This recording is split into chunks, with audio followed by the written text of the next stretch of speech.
पाकिस्तान और इंडिया के बॉर्डर्स पे इस वक्त हाई अलर्ट है।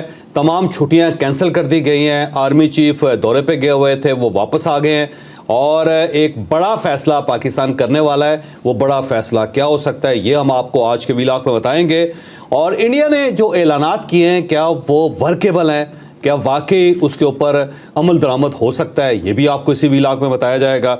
और पाकिस्तान क्या जवाब में सिंध तास मुआहदे के जवाब में शिमला मुआहदा तोड़ सकता है या नहीं तोड़ सकता, ये भी आपको इसी व्लॉग में बताया जाएगा। और ये जो पहलगाम का वाक़या है, इसे जाफर एक्सप्रेस के साथ क्यों जोड़ के देखा जा रहा है, और क्या वाकई पहलगाम के अंदर वही राइफल्स इस्तेमाल हुई हैं जो जाफर एक्सप्रेस के इंसिडेंट के दरमियान इस्तेमाल हुई थी, ये भी आपको इसी व्लॉग में बताया जाएगा। लेकिन व्लॉग की तरफ जाने से पहले मेरी आपसे रिक्वेस्ट है कि चैनल को सब्सक्राइब ज़रूर कीजिएगा और ये जो बेल आइकन है उसको ज़रूर प्रेस करें ताकि नोटिफिकेशन आपको मिलता रहे। और ये याद रखें कि हर अच्छी बात सदका जारिया होती है। अगर आपको ये व्लॉग अच्छा लगे तो किसी न किसी के साथ ज़रूर शेयर कीजिएगा। और हमने अपना कॉलम 0 पॉइंट अब ऑडियो फॉर्म में लॉन्च कर दिया। आप इस लिंक पर क्लिक करके अब हमारा कॉलम सुन भी सकते हैं। अस्सलाम वालेकुम नाजरीन, मैं हूं फर्रुख अब्बास, न्यूट्रल भाई जावेद चौधरी में। नाजरीन, बहुत बड़ा वाकया इंडिया में हुआ और उसके बाद उसके आफ्टर शॉक्स आने शुरू हो गया और इंडिया ऐसे लगा कि जैसे कोई पागल ही हो गया।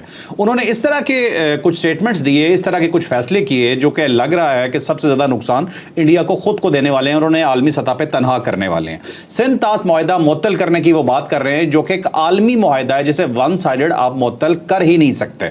और दूसरी साइड पर जी एक इंटरनेशनल कोड और भी है कि जो अपर साइड के मुल्क होते हैं जहाँ से पानी आ रहा होता है तो इंटरनेशनली भी वो पानी उसका बंद ही नहीं कर सकते। अगर वो ये पानी बंद करते हैं सिंध तास का, तो इंडिया का पानी कहां से बंद होने जा रहा है, ये भी हम आपको आज इसी डिटेल स्टोरी में बताने वाले हैं। तो सबसे पहले तो ये जानते हैं कि ये जो वाकया हुआ इसकी वजह दर हकीकत असल में क्या थी और अब इंडिया क्या करने जा रहा है, और पाकिस्तान ने जो मुंह तोड़ जवाब देने का फैसला किया है वो जवाब क्या है। अब जब ये वाक़या हुआ पहलगाम का, तो कुछ और चीज़ें भी मैं आपके सामने रखता जाता हूँ कि पहले इंडियंस को ये इतला थी कि यहाँ पे कोई इंसिडेंट हो सकता है और उन्होंने वहाँ पे सर्च ऑपरेशन भी किया था और कई जगहों पे उनकी झड़पें भी हुई। और उसके बाद उन्होंने ये महसूस किया कि नहीं, यहाँ पे इस टाइप का कोई इंसिडेंट नहीं हो सकता, सब चीज़ें उन्होंने क्लियर कर दी। लेकिन उसके बाद फिर ये वाक़या हो गया तो उससे इंडिया की बेइज्जती बहुत हुई, बल्कि वहाँ की जो अफवाज हैं उसकी बड़ी बेइज्जती हुई कि 7 लाख फ़ौज है कश्मीर के अंदर और वो 4 लोगों को नहीं रोक सकी। 4 लोग आके उन्होंने लोगों के शनाख्ती कार्ड चेक किए। शनाख्ती कार्ड चेक करने के बाद उन्होंने कत्ल किया उनको। कत्ल करने के बाद वो जंगल में गए और गायब हो गए। और ये जो मेरा ख्याल है इंडिया के मुंह पे बहुत बड़ा थप्पड़ है और इससे वो बहुत ज़्यादा क्राइसिस का शिकार हो गए। फिर ये ज़हन में रखें कि 2 वाक़यात इसके साथ भी नथी हैं जिनको देखना ज़रूरी है। एक तो वहाँ पे अमेरिकन वाइस प्रेसिडेंट हैं और वो दौरे पे आए हुए और उनकी जो अहलिया हैं, जो उनकी बेगम है, वो इंडियन है, तो उनकी मौजूदगी में ये वाक़या हो जाना। दूसरा, नरेंद्र मोदी जो हैं वो सऊदी अरब के दौरे पे गए थे और वहाँ पे उन्होंने बड़े बड़े एग्रीमेंट्स करने थे। और इससे पहले भी पुलवामा का जो वाक़या था, आपको याद होगा, उस वक्त भी ये सऊदी अरेबिया में थे। तो ये मोदी को सऊदी अरेबिया सूट नहीं करता, ये जब भी जाते हैं कुछ ना कुछ गड़बड़ हो जाती है। तो अब ये वहाँ पे मुआहदे करने के लिए गए हुए थे, लेकिन इनको इतना टाइम ही नहीं मिला कि ये वहाँ पे साइनिंग सेरेमनीज़ जो हैं उनको अटेंड कर सकें और इन्हें फौरी तौर पे वहाँ से वापस आना पड़ गया। तो ये जो चीज़ है, ये इंडियंस के मुंह के ऊपर एक तमाचा है और उनको अपनी बड़ी बड़ी बेइज्जती का एहसास हो रहा है कि हमारा जो प्राइम मिनिस्टर है उसको फौरी तौर पे वापस आना पड़ गया। हमारी जो अफवाज है 7 लाख, वो 4 लोगों को नहीं रोक सकी। और तीसरा ये है कि जब हमने वहाँ पे सर्च ऑपरेशन करके हमने मुकम्मल तौर पे उस इलाके को क्लियर कर दिया था, तो फिर ये लोग कहाँ से आ गए। तो ये 3-4 चीज़ें जो हैं ये बड़ी उनको हर्ट कर रही हैं बहुत। फिर इसके अंदर एक नेवी का एक ऑफिसर है, वो मारा गया है। फिर एक इंटेलिजेंस ऑफिसर है, वो भी मारा गया। अच्छा। वो भी वहाँ पे मौजूद था और उसको ट्रेस किया गया और बाकायदा ट्रेस करके। तो ये एक चीज़ साबित करती है कि हो सकता है वहाँ पे जो लोकल हैं, जो कश्मीरी हैं, और उनको तो पता है कि वहाँ पे कौन कौन जुल्म कर रहा होता है। तो हो सकता है उन्होंने आइडेंटिफाई कर लिया उस बंदे को और उस बंदे को मारने के चक्कर में बाकी लोग भी मारे गए। ये भी एन मुमकिन है। बहरहाल जब इंडिया की तरफ से ये ऐलान किया गया कि जी हम बड़े फैसले कर रहे हैं, बल्कि सफारती जंग का उन्होंने आगाज़ कर दिया। उन्होंने कहा कि सिंध तास मुआहदा जो है उसको मनसूख कर रहे हैं, जबकि बैनुल अक़वामी मुआहदा है, इसको कोई मुल्क भी मनसूख नहीं कर सकता। ये याद रखें कि पानी जो है और पीने का जो पानी है, जो मीठा पानी है, ये इंटरनेशनल प्रॉपर्टी होता है, ये किसी एक मुल्क की प्रॉपर्टी नहीं होता। और अगर ये किसी एक मुल्क की प्रॉपर्टी हो तो रशिया पूरे यूरोप का पानी बंद कर सकता है। यूरोप के अंदर जो पानी उनको सप्लाई होता है वो दरियाओं की शक्ल में है या फिर ज़ेरे ज़मीन पानी है, रशिया उसको बड़ी आसानी से रोक सकता है, क्योंकि दुनिया में जो पानी की सबसे बड़ी लेक है, जो झील है, वो रशिया के पास है और वहीं से पूरे यूरोप के अंदर पानी जाता है। बल्कि आपको याद हो तो यूक्रेन के अंदर एक एटमी रिएक्टर था जो फट गया था, और जब फट गया था तो उस वक्त ये सवाल पैदा हो गया था कि अगर इसको फौरी तौर पे कंट्रोल ना किया गया तो ये कंटेमिनेशन जो है ना, ये यूरोप के पूरे पानी में चली जाएगी, क्योंकि वो जो नीचे से एक करंट है पानी का, जो पानी की नदियाँ या दरिया ज़ेरे ज़मीन है, वो यूक्रेन से होती हुई यूरोप के अंदर दाखिल हो रही थी। ठीक है।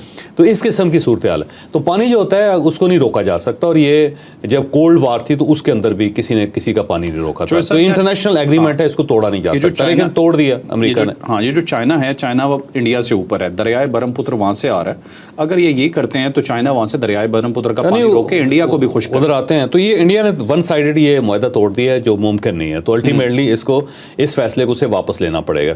साथ एक सार्क कंट्रीज़ ने फैसला किया था, उसको कहते हैं सार्क स्टिकर, कि ये कुछ लोगों को सार्क स्टिकर देते थे, जिसमें वो सार्क के 8 मुल्कों में, जिसमें अफगानिस्तान भी शामिल है, उसके अंदर फ्रीली मूव कर सकते थे। तो उसको वन साइडेडली इंडिया ने मनसूख कर दिया, जो ये मुमकिन नहीं है। तो पूरे सार्क ने फैसला करना है, इंडिया ने तो फैसला नहीं करना। दूसरा, उन्होंने ज़ाहिर अटारी बॉर्डर अपना बंद कर दिया, जो इस साइड से वाघा है और उस साइड से अटारी है, और ये एक कोई भी मुल्क वन साइडेडली इसको बंद नहीं कर सकता। ज़ाहिर है इंटरनेशनल क्रॉसिंग्स हैं, और जब कोल्ड वार चल रही थी रशिया और अमेरिका के दरमियान, उस वक्त भी बॉर्डर्स जो थे वो जारी थे, वो कायम थे। इवन आपने अगर देखा हो तो मशरकी जर्मनी था और मगरबी जर्मनी था, उनके दरमियान भी एक ब्रिज था, और उस ब्रिज के ज़रिए लोग आते और जाते थे। बल्कि उसको ब्रिज ऑफ स्पाइस भी कहते हैं, कि वहाँ से जासूसों का तबादला भी होता था। अच्छा। क्योंकि इस साइड से मगरबी जर्मनी के अंदर या यूरोप के अंदर जासूस पकड़े जाते थे रशियन, और रशियन जो थे वो यूरोपियन जासूसों को पकड़ लेते थे, और फिर तबादला होता था एक दूसरे के साथ। अच्छा। तो उसे ब्रिज ऑफ स्पाइस भी कहते हैं, कि वहाँ से जासूसों का तबादला होता था, तो वो भी खुला रहता था। तो ऐसा मुमकिन नहीं है कि आप जंग के अंदर भी कोई मेन बॉर्डर्स हैं उनको इस तरह बंद कर सकें। तो ये भी ज़ाहिर इंडिया ने बंद कर दिया। फिर जो हाई कमीशंस हैं उनके अंदर अमला है, 55 लोग पाकिस्तान के अंदर हैं इंडियन हाई कमीशन में, और इतने ही लोग हमारे जो हैं वो इंडिया के अंदर, रेसिप्रोकल होता है। ठीक है। तो उन्होंने उसमें से 22 लोग फौरी तौर पर निकाल दिए, और ये 22 लोग वो हैं जिनका ताल्लुक आर्मी के साथ है, जिसमें आर्मी के लोग हैं, एयरफोर्स के लोग हैं, नेवी के लोग हैं, फिर इसके अलावा इंटेलिजेंस एजेंसीज़ के लोग भी होते हैं, जैसे IB है, और उनके लोग भी होते हैं। वो सारे लोग इन्होंने अचानक निकाल दिए। तो उसके जवाब में पाकिस्तान ने सुबह ये ऐलान कर देना है, इंडिया के लोग भी यहाँ से 22 के 22 निकलेंगे, जिसमें उनके तमाम डिफेंस फोर्सेस के लोग हैं, दूसरा रा के यहाँ पे लोग मौजूद हैं वो, और उनकी सिक्योरिटी के लोग भी हैं। पाकिस्तान ने सुबह इन सबको निकाल देना, क्योंकि सुबह कमेटी का इजलास हो रहा है वो। तो ये जो चीज़ें हैं इसने खासा एक मैस क्रिएट कर दिया हुआ है। लेकिन इसके अंदर एक चीज़ बड़ी पॉजिटिव है, वो पॉजिटिव ये है कि सबका ख्याल ये था कि इंडिया को इस टाइप का ऑपरेशन करेगा जो उन्होंने 2019 में किया था, और फिर जंग की सूरत हाल पैदा हो जाएगी। तो इंडिया ने अक्लमंदी इस बार ये की कि उसने जंग के बजाय एक सफारती जंग शुरू कर दी। अब ये जो सफारती जंग है इसको रिवर्स करना कुछ ज़्यादा मुश्किल नहीं है। ये दरमियान में कोई ना कोई मुल्क आएगा। बल्कि जब 2019 में वाक़या हुआ था ना, अभिनंदन को हमने पकड़ा था, गिरफ्तार किया था, तो उस वक्त ब्रिटिश हाई कमीशन जो थे वो आर्मी चीफ के पास गए थे, जनाब बाजवा के पास। ठीक है। और उसमें उन्होंने कहा देखें जी, इंडिया की तरफ से इन्विजन हुई, आपने उसका जवाब दे दिया, तो अब मेरा ख्याल है चीज़ों को स्मूथ होना चाहिए, थोड़ा सा मामलात को सेटल करें, आप इनका पायलट वापस कर दें ताकि हम दरमियान में कुछ सालसी कर सकें। तो उस वक्त पाकिस्तान ने कहा जी ठीक है, हमने अपना बदला ले लिया है, अगर आप ये चाहते हैं तो हम ये कर देते हैं। फिर 2 लोग मूव हुए उस सारे उस पिक्चर में आए। एक तो UAE की जो रॉयल फैमिली है वो दरमियान में आई, और थर्डली प्रिंस करीम आगा खान ने बड़ा मेन रोल अदा किया था। ठीक है। तो वो एक्टिव हुए थे और उनको एक्टिव किया गया था। फिर उन्होंने इंडिया और पाकिस्तान दोनों के दरमियान मामला सेटल किए थे। ठीक है। तो इस वक्त भी कोई ना कोई इंटरनेशनल गारंटर्स हैं वो आएंगे और आके मामला को सेटल कर लेंगे। ये बहरहाल जंग से बेहतर है, लेकिन इसका मतलब ये नहीं है कि जंग का खतरा नहीं। जंग का खतरा इस वक्त मुकम्मल तौर पे मौजूद है। हमारे जो आर्मी चीफ हैं वो काज़ाकिस्तान के दौरे पे थे, उन्होंने अपना दौरा मुख्तसर किया। कल वो काज़क प्रेसिडेंट से मिले और उसके बाद फौरी तौर पे वहाँ से वापस आ गए, और उन्होंने अभी वहाँ पे रहना था क्योंकि उन्हें सूरत हाल का अंदाज़ा हो गया। फिर जो हमारे जनरल्स हैं या आर्म फोर्सेस के लोग हैं जो मुख्तलिफ मुल्कों में मुख्तलिफ इंगेजमेंट्स में, उन सबको वापस बुला लिया गया, उनके सब के दौरे कैंसिल हो गए हैं। जो अफवाज पाकिस्तान के लोग हैं उनकी छुट्टियाँ कैंसिल कर दी गई हैं, उन सबको कहा गया कि अपनी यूनिट्स में वापस जाएँ। और जो LOC के ऊपर फौज बैठी हुई है उसको हाई अलर्ट कर दिया गया है, और बिल्कुल आप ये समझें कि जो थी बंदूक के अंदर गोली रख के वो बैठे हुए हैं। ठीक है, अगर थोड़ी सी छेड़छाड़ हुई नहीं और इस तरह से फायरिंग फ़ौरन स्टार्ट हो जाएगी। ठीक। फिर जो डिफेंस की जो इस वक्त कोर्स हैं उन सबको एक्टिव कर दिया गया है। कराची की कोर है, फिर पन्नू आकल के अंदर है, फिर ये भावलपुर के, ये इसको कहते हैं डिफेंस कोर्स हैं जिनका काम दिफा करना है। ठीक है। तो इनको एक्टिव कर दिया गया कि आप बिल्कुल तैयार हो जाएं। तो वो भी आप समझेंगे गाड़ियों के अंदर तैयार होकर बैठे हुए हैं किसी वक्त भी। एयरफोर्स को तैयार कर दिया गया है, फिर नेवी को तैयार कर दिया गया। तो सारी आर्म फोर्सेज जो है ना वो इस वक्त हाई अलर्ट है। फिर इसके साथ साथ ज़ाहिर है पाकिस्तान जो है एक न्यूक्लियर पावर भी है, तो हमारे जो जौहरी हथियार हैं उस पर हर वक्त हम तैयार बैठे होते हैं। ठीक है। तो वो पाकिस्तान को बहुत ज़्यादा टाइम नहीं लगता उसको एक्टिव करने में। तो ये सारी जो सूरत हाल है वो खासी इस वक्त ख़तरनाक है। तो ये फ़ैसला किया पाकिस्तान ने कि हमने खामोश नहीं बैठना, हमने इसका जवाब ज़रूर देना है। अब सफारती जंग है तो सफारती जवाब होगा, और अगर उस साइड से कोई इन्विजन होती है तो फिर उसका जवाब भी उसी शक्ल में होगा जिस शक्ल में अभिनंदन को दिया गया। ठीक है। चौधरी साहब, ये पर्सोना नॉन ग्रेटा के तहत तो इन्होंने दिफाई जो अताशी थे उन्हें तो निकाल दिया वहाँ से, या उन्हें कहा है कि विद इन अ वीक आप जो है ना मुल्क छोड़ दें। लेकिन ये बहुत ही घटिया इकदाम नहीं है कि 48 घंटों में उन्होंने कहा जितने भी पाकिस्तानी हैं जिनके वीज़ाज वहाँ पे हैं वो कैंसिल करके आम पाकिस्तानियों को भी वहाँ से निकाल रहे हैं। ये बड़ी ज़्यादती है वैसे, लेकिन मेरा ख्याल है यहाँ से पाकिस्तान से भी इस किस्म का जेस्चर जाएगा। लेकिन यहाँ पे क्योंकि ज़्यादातर सिख यात्री आते हैं तो जाते हैं, तो उनके बारे में हमारा रवैया थोड़ा मुख्तलिफ है।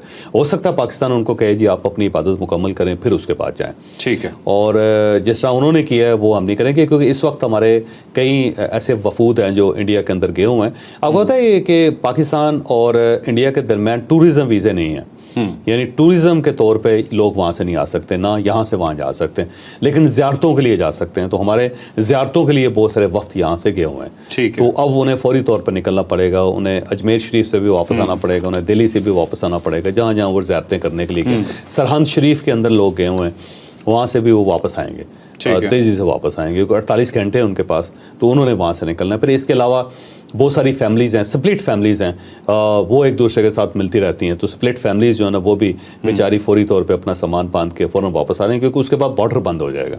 जब बॉर्डर बंद हो जाएगा तो फिर आना जाना मुश्किल हो जाएगा। तो इस वक्त जब तक 48 घंटे है तो इस दौरान बॉर्डर पाकिस्तान का भी खुला रहेगा और इंडिया का भी खुला रहेगा, ताकि वहाँ से लोग इधर आ सके, इधर से वहाँ जा सके। और अगर ये बॉर्डर बंद हो जाता है तो फिर ज़ाहिर क्रॉसिंग नहीं हो सकेगी, फिर जिस आदमी ने भी जाना होगा वाया दुबई जाना पड़ेगा उसको। ओके ओके, ठीक है। चलें अब चलते हैं जी, मूव करते हैं आगे।